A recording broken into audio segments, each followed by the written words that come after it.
Today we're going to talk about 3 variations of the deadlift: the conventional deadlift, the Romanian deadlift, as well as the sumo deadlift. These are great strength training movements to work your hamstrings, glutes, as well as your core.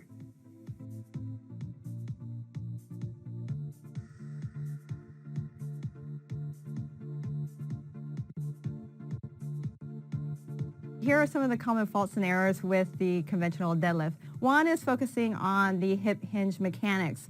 A lot of times with the conventional deadlift, we're not hinging at the hips as far as the full range of motion to get proper hamstring and glute activation. So for example, I'm going to demo here a improper hip hinge where you're just slightly pushing the hips back, and immediately the midline starts losing control, and then most of the time the inexperienced or for those who are not familiar or well versed in the deadlift will start immediately dropping down with the deadlift. What you want to think about is pushing your hips as far as it can go. Think about your hip pockets or your pant pockets reaching as far as you can go all the way back. Make sure you brace that midline, your lats are engaged, shoulders and hips are in the same line, and as far as your hips are reaching back, keep the tension in the hamstring, glutes, and then descend all the way down on that deadlift. So your hips and shoulders will rise at the same time, hips and shoulders will lower at the same time while you're bracing the core on the entire lift.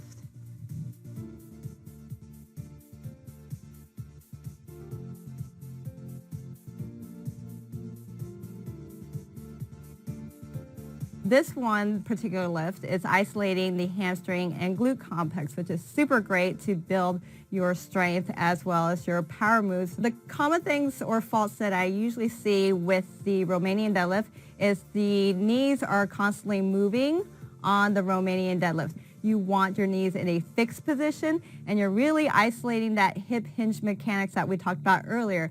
When you're in the standing position, make sure your shoulders are rounded back and down, brace the midline. Now the knees are going to be in a fixed position, so you want to keep those knees in that same place. Focus on the hips pushing all the way back, same thing like the standard deadlift here. Hips and shoulders are in the same position. Now, for most, it depends on the range of motion with your hamstring flexibility.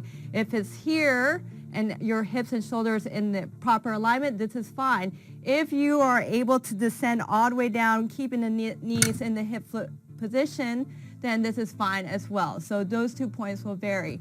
So make sure your knees are fixed, shoulders are back and down, hips go all the way back. Feel the tension of the hamstring and glutes. Once you hit that end range, you're going to activate those hamstring glutes to come to that strong standing position.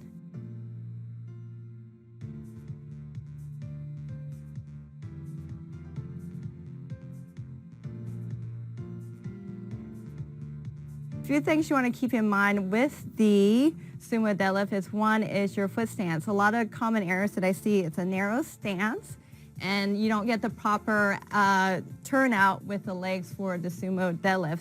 The other one is basically the hand placement. It could be either too narrow when you're actually lifting the bar from the floor. So on the sumo deadlift, you want to think about a wide stance just outside your shoulders.